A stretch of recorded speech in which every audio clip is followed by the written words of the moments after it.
We're here live at TEDx Beacon Street, and I'm sitting down with Matt Carrol, professor of Northeastern and former investigative reporter for the Boston Globe. Really excited to have you here. You used to work for the Boston Globe. Tell us a little bit more about that. Right. So for a long time, I was on the Globe's investigative team, which is called Spotlight, and a movie was made about our work that led to the showing that priests in Boston had been abusing children over a series of decades. Yeah, it was an incredible movie, an incredible story, incredible work that you all did at that time. Really inspiring. I want to talk. Well, why don't you just came off the TEDx stage here at Beacon Street. Go into that. What was your talk about? So basically, when we did our series of stories that started in 2002, the news industry was much financially healthier then. It was in a much better place as far as revenues. And since then, the situation has really deteriorated. So basically, there's about half as many reporters in America as there were back in 1990. That's a lot fewer reporters. So it was a story about what it was like to do that investigation back then, but also what people can do to sort of help keep investigative reporting healthy in the United States. And one of those things, frankly, is to read quality news and make sure you're not reading clickbait, not reading fake news that seems to be all over Facebook.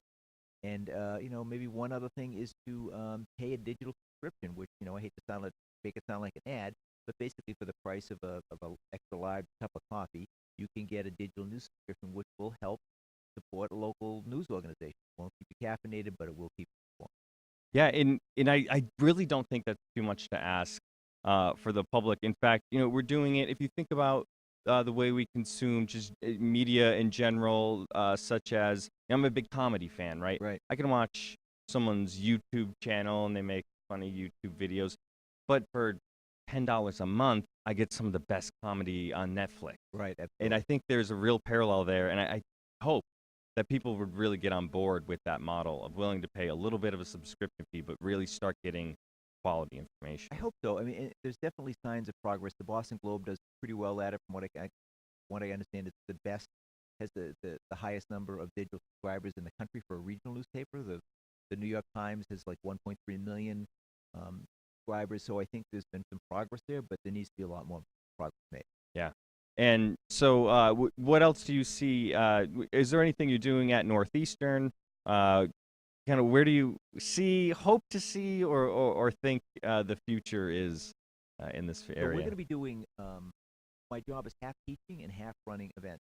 So we're going to be running some events such as the hackathon on social justice, and we're going to be doing a conference, hope, on sort of digital conversations, and how can we sort of help unite a nation and really pull apart having a difficult time talking. And plus, I'll be speaking with students, obviously teaching students, and one of the things I hope to do is run some maker classes where we create tools to help journalists. Yeah, that's great. I'll let you know something. I just recently saw this, that some students at UMass Amherst, I think, built a Google Chrome plugin that is going to basically validate Facebook newsfeed if a source Very cool.